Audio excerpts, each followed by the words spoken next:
Wheat allergy है, जिसको गंदम से एलर्जी कहते हैं या सिलिक डिजीज़ का नाम देते हैं, ये क्या चीज़ है, ये कैसे होती है, मेरे नाज़रीन को बताइए ज़रा। जी अस्सलाम वालेकुम। सबसे पहले तो ये कि वेरी थैंकफुल टू यू कि आपने इनवाइट किया यहाँ, बहुत शुक्रिया, और स्पेशल टीवी का भी बहुत शुक्रिया। तो गंदम से एलर्जी के हवाले से बात हो रही है। सबसे पहली बात आपने पूछा कि ये एलर्जी है, आम एलर्जी है या क्या। तो यहाँ सबसे जो अहम बात ये है कि ये आम एलर्जी से हटकर है। एलर्जी होता है, एलर्जी में है इसका शुमार, लेकिन ये दो चीज़ें हैं। एक आपने जिक्र किया सिलिक डिजीज़ का, और एक गंदम का, यानी गंदम की एलर्जी जो है। ये दोनों में थोड़ा थोड़ा सा डिफरेंस है। एक तो टोटली जेनेटिक डिसऑर्डर है। सिलिक डिजीज़ जो है वो एक जेनेटिक डिसऑर्डर है जो किसी जीन्स की वजह से होता है, कि अंडरलाइन जो है ना वो कॉज में जीन है जिसकी वजह से ऐसा होता है। जबकि जो ये ग्लूटन, इसे एलर्जी या वीट एलर्जी कहा जाता है, और ये जो है ऑटो इम्यून डिसऑर्डर है। और ऑटो इम्यून डिसऑर्डर है तो यानी हमारा जो इम्यून सिस्टम है हमारे ही ख़िलाफ़ जब काम करना शुरू कर देता है तो वहाँ प्रॉब्लम फिर क्रिएट होती है। और जैसा कि ग्लूटन इससे नाम है, तो ग्लूटन एक प्रोटीन होती है कि जो अगर यानी इसको डाइजेस्ट नहीं कर पा रहा होता या इसके ख़िलाफ़ अगर काम करना शुरू कर देती है हमारी बॉडी, हमारा इम्यून सिस्टम, तो एलर्जी डेवलप करती है। जो एलर्जी इस वजह से होती है उसे हम ग्लूटन एलर्जी या गंदम से एलर्जी का कहते हैं। और इसमें गंदम खाना जो है वो प्रॉब्लम बन जाता है एक पेशेंट के लिए, उसके लिए काफ़ी यानी ये चीज़ तकलीफ़देह हो जाती है। उसमें बहुत सारी चीज़ें फिर होती हैं जो अभी टाइम टू टाइम हम डिस्कस करेंगे। जी, अभी इसको और खोलें ज़रा अकील भाई आप, कि गंदम एलर्जी क्या है। मसलन ये अगर किसी इम्यूनिटी सिस्टम है तो पूरी कायनात ही गंदम खाती है, तो वो कौन सा इम्यून सिस्टम ऐसा वीक है कि कुछ लोगों को ये गालिबन सैकड़ों या हज़ारों में से एक पेशेंट, जो 1% जो है लोगों में, हाँ जी, 1% लोग इसमें सफ़र करते हैं। तो वही 1% क्यों करते हैं, इसको ज़रा खोल दे थोड़ा सा। जी बिल्कुल जी, जिस तरह डॉक्टर हुमा साहिबा ने बड़ी डिटेल के साथ इस पर बात की है, तो वर्ल्ड वाइड वैसे ये 2% है। पाकिस्तान में कुछ 1.25 और 1 के दरमियान इसकी रेशो चल रही होती है। और आपकी एक बात कि गंदम को हम कैसे अवॉइड करें, अगर ग्लूटन मतलब गंदम से है तो उसको अवॉइड कैसे करें। पहले आते हैं इसकी एनाटॉमी की तरफ। ये है कि अगर मैं और मौजू खोल दूं, वैसे तो हमारी बहन ने बड़ा अच्छा इस पर मतलब वो क्या है, ग्लूटन एक प्रोटीन है जो कि गंदम या गंदम से बनी हुई चीज़ों में पाया जाता है। ये ज़रूरी नहीं कि आप रोटी खाएंगे तो ग्लूटन डेवलप होगा। अच्छा, जिस तरह हुमा चिश्ती साहब ने बताया कि ये एक ऑटो इम्यून डिसऑर्डर है बेसिकली, कि हमारा जो मुदाफ़ती निज़ाम है उसको एज ए मतलब दुश्मन के तौर पे लेता है, उसके अगेंस्ट काम करता है। होता है क्या कि छोटी आंत की अगर आप एनाटॉमी दिखा सकें, अगर प्रोड्यूसर साहब तस्वीर लगा दें मतलब प्रोग्राम में, तो अगर उसकी एनाटॉमी देखें तो ये एक टावल की तरह आपको नज़र आएगा, जैसा एक तौलिया होता है ना, इस तरह का इसका सरफेस है। लेकिन जब ये ग्लूटन की एलर्जी मतलब ग्लूटन के मुखालिफ काम करता है तो ये वो सरफेस जो है फ्लैट हो जाता है, बिल्कुल प्लेन जैसा कपड़ा हो जाता है, उस टाइप का हो जाता है। वो हम उसे कहते हैं इसको ग्लूटन से एलर्जी। वैसे तो कहते हैं वीट से एलर्जी। वीट से एलर्जी में बेसिकली वो जो प्रोटीन है ग्लूटन, उससे एलर्जी डेवलप हो जाती है। तो वो जब सरफेस उसका फ्लैट होता है तो वो फिर जो भी आप खाएं तो आपका डाइजेस्टिव ट्रैक्ट डिस्टर्ब हो जाता है।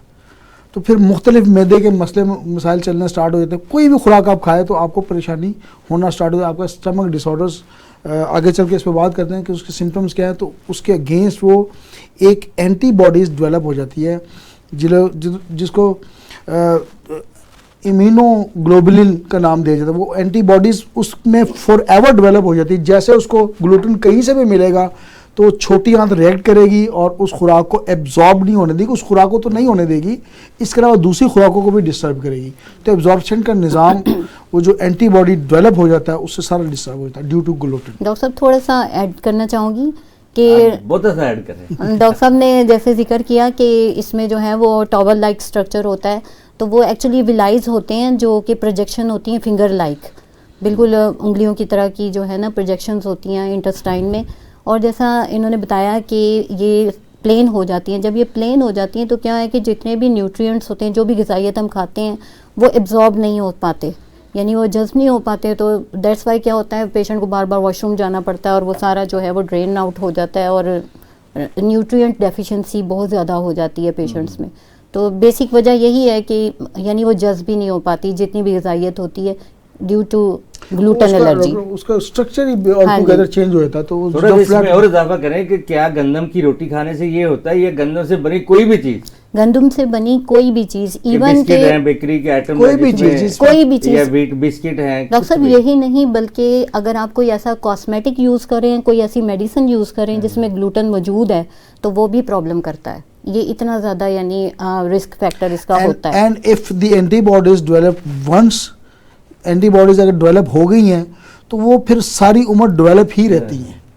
वो फिर जैसे उसको ग्लूटेन मिलेगा तो वो रिएक्ट करेगा, छोटे अंतर। इसको थोड़ा सा अपने टॉपिक से हटके बात कर लें कि क्या दूध पीने से एलर्जी है, क्या वो भी उसमें भी ग्लूटेन का भी असर होता है? नहीं डॉक्टर साहब, वो तो लैक्टिक हो जाता है ना, लैक्टिक इंटॉलरेंस कहा जाता है, वो एलर्जी की एक टाइप तो है बट उसमें नहीं शामिल। नहीं, दूध से बिल्कुल ग्लूटेन का कोई लेना देना नहीं। डस्ट एलर्जी है, दूध की एलर्जी है, तमाम एलर्जीज हैं but it is the different type of allergy.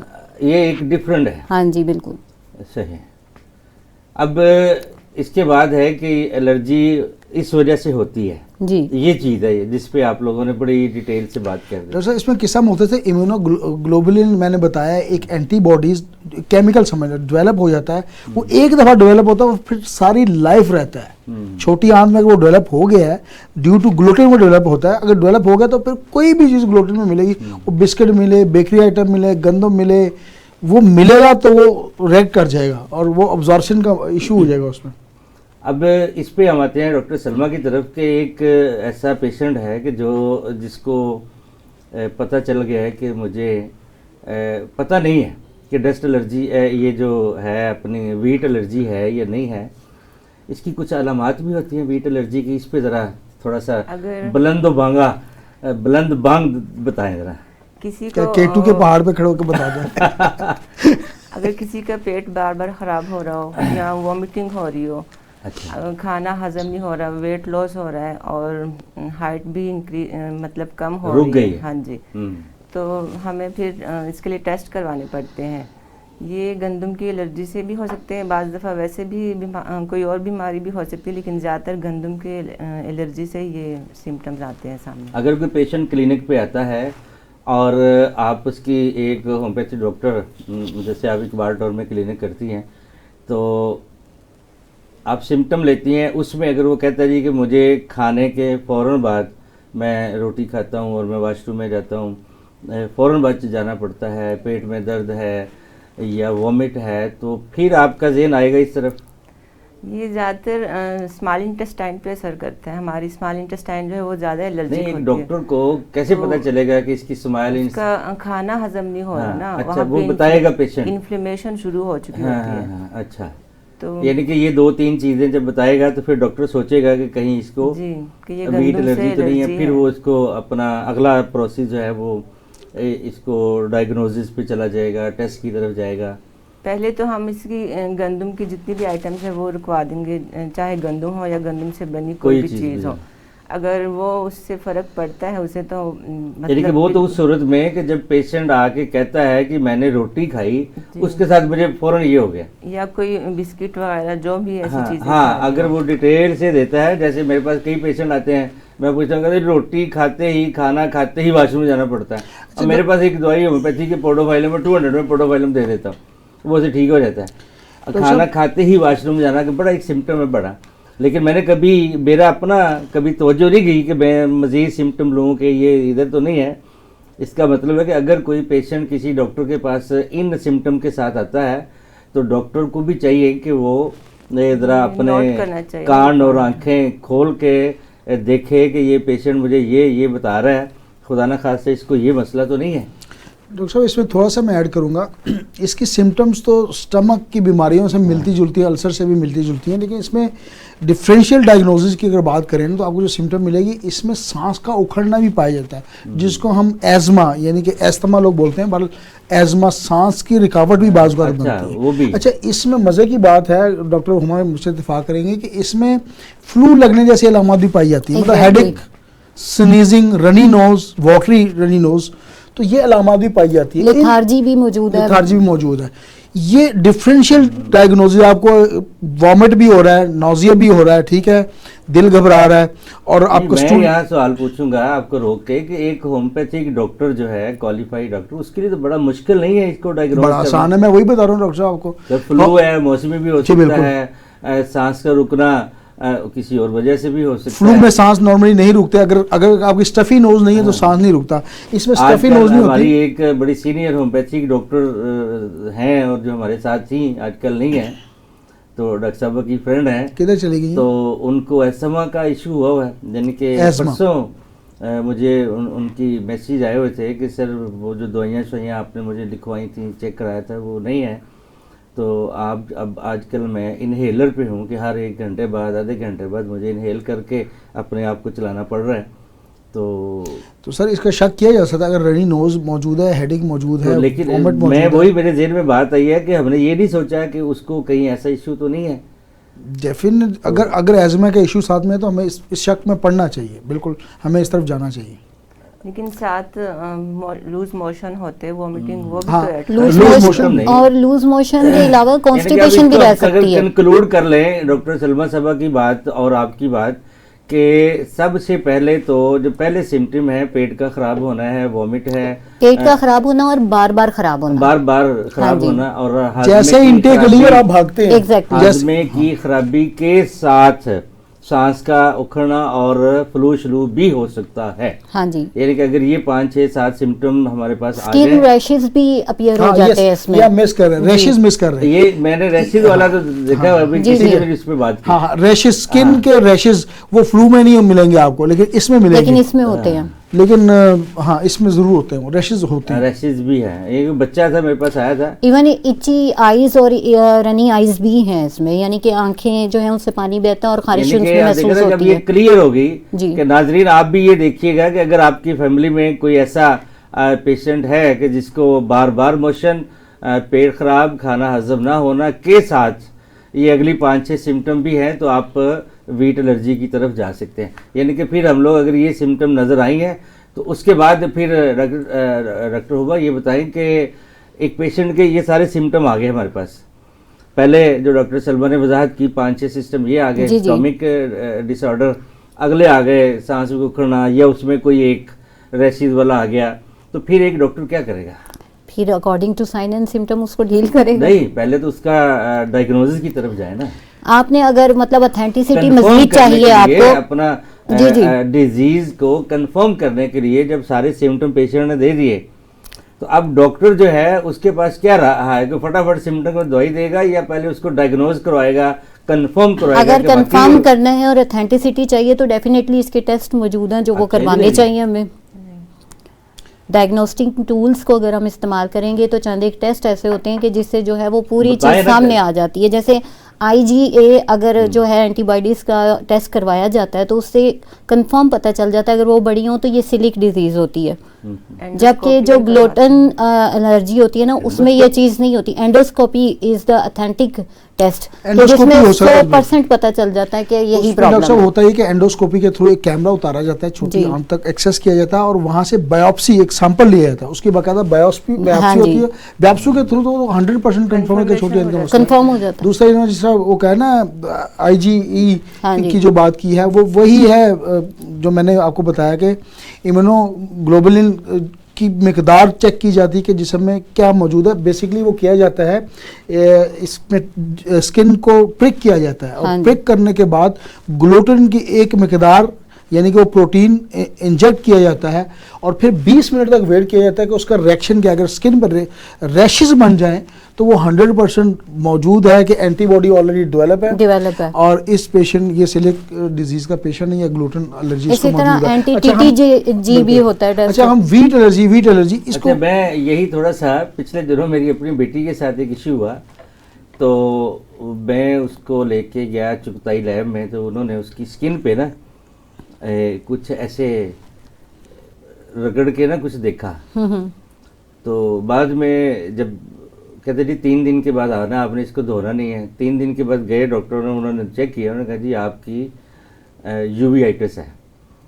यानी कि स्किन के टेस्ट से यूवीआइटिस आपने कैसे डिक्लेयर, उन्होंने कहा ये आंखों की टीबी है, यानी कि वो उससे ही उन्होंने अंदाज़ा लगा लिया कि ये आंखों की टीबी है। वो रैशेस जो थे वहाँ पड़े हुए थे, यानी कि मुख्तलिफ़ किस्म के टेस्ट हो सकते हैं मुख्तलिफ़ किस्म की बीमारियों के लिए। जी जी।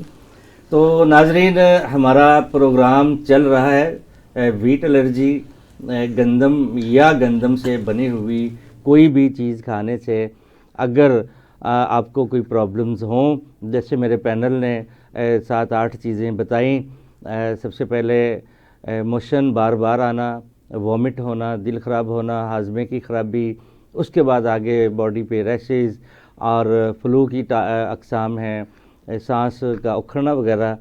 तो अगर ये चीज़ें आपके पास हों तो फिर इन अलामात के साथ आप आएँ तो आपको सोचना चाहिए कि आपको रोटी खाने के बाद की अगर ये अलामतें हैं तो आपको गंदम से एलर्जी है, उसका फिर टेस्ट करवाएं और होम्योपैथिक डॉक्टर से इलाज कराएं। वक्त हुआ है एक छोटे से ब्रेक का, हमारे साथ रहिएगा। मिलते हैं एक छोटी सी ब्रेक के बाद।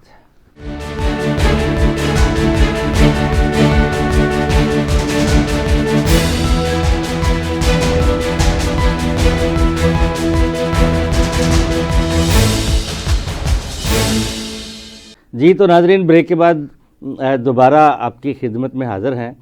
ब्रेक से पहले बड़ी सैर हासिल गुफ्तगू की और अभी मैं प्रोग्राम को आगे बढ़ाते हुए अपनी मेहमान डॉक्टर सलमा साहबा की तरफ आता हूं कि डॉक्टर साहबा ये बताएं कि क्या ये बीमारी अगर एक फ़र्द को है तो ये फैल सकती है, बाकी लोगों को भी लग सकती है, क्या कहते हैं उसको, ये